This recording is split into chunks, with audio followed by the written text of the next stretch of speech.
Hola, buenas tardes, ¿cómo están? Hagamos el ejemplo 8.4. En este ejemplo tenemos un protón que viaja por el eje X con una velocidad de VI en I.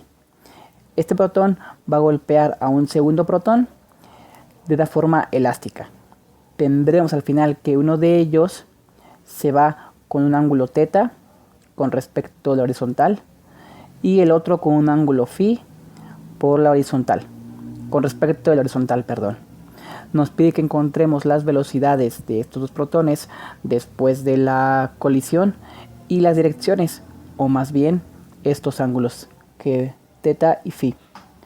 Para hacer esto vamos a aprovechar el hecho de que es una colisión elástica. Entonces tenemos igualdad en momento final e inicial e igualdad entre energía inicial y energía final. Comencemos por el momento.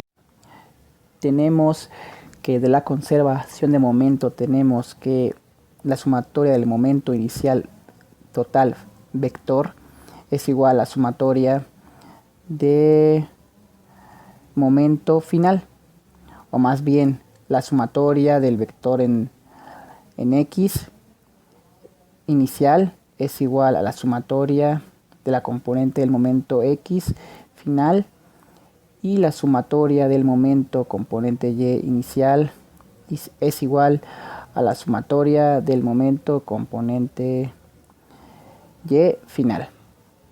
De la primera ecuación en X tenemos que la masa del protón por la velocidad inicial es igual a la masa por la velocidad final por el coseno de θ más la masa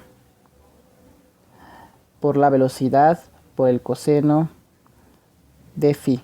Aquí las velocidades finales son iguales, ya que nos dijo el enunciado, y como ambos son protones ponemos siempre masas, no hacemos ninguna distinción entre ninguna masa.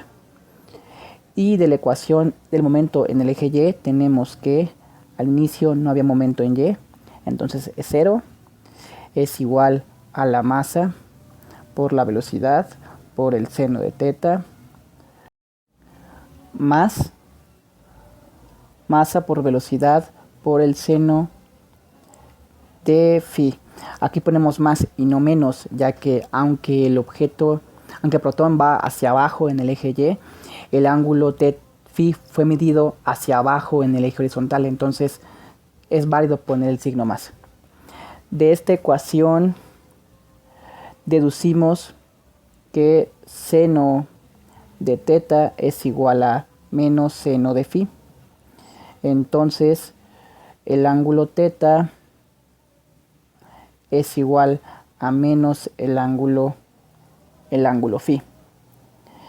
Entonces el coseno de θ es igual al coseno de menos φ, que es igual al coseno de φ, por propiedades del seno y el coseno. De la ecuación del momento en X, ya que coseno de θ es igual a coseno de φ, tenemos pues que la masa por la velocidad inicial es igual a simplemente 2 veces la masa por la velocidad final por el coseno de θ. Y de aquí vemos que velocidad inicial es igual a 2 veces velocidad final por coseno de θ. A esta ecuación la guardamos y le llamamos ecuación A. Luego aquí del lado izquierdo hagamos la conservación, esta vez de la energía. Ponemos conservación de la energía. Y aquí hacemos una pequeña división. Tenemos que la energía inicial es igual a 1/2 de la masa por la velocidad inicial al cuadrado.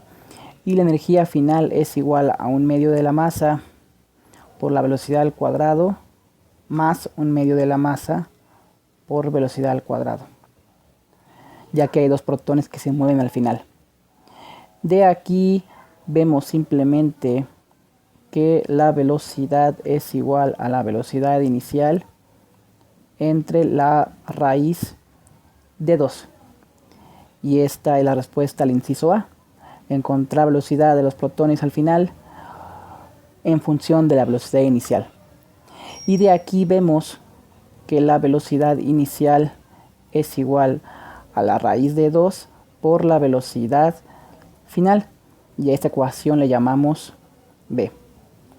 Si nos fijamos, la ecuación B y la ecuación A, ambas tienen al lado izquierdo a la velocidad inicial. Entonces sus lados derechos también son iguales. Y de ahí nos encontramos con que la raíz de 2 por velocidad final es igual a 2 veces velocidad final por coseno de teta. De aquí vemos que coseno de teta es igual a la raíz de 2 sobre 2. Y el ángulo teta es igual a coseno inverso de raíz de 2 sobre 2, que es igual a 45 grados. Y es todo. Nos damos cuenta que aquí encontramos tanto las velocidades finales como su dirección, haciendo un análisis de igualdades entre momento inicial y momento final en ambas coordenadas, y la igualdad de energía inicial y energía final. Esto es todo por este problema. Hasta la próxima.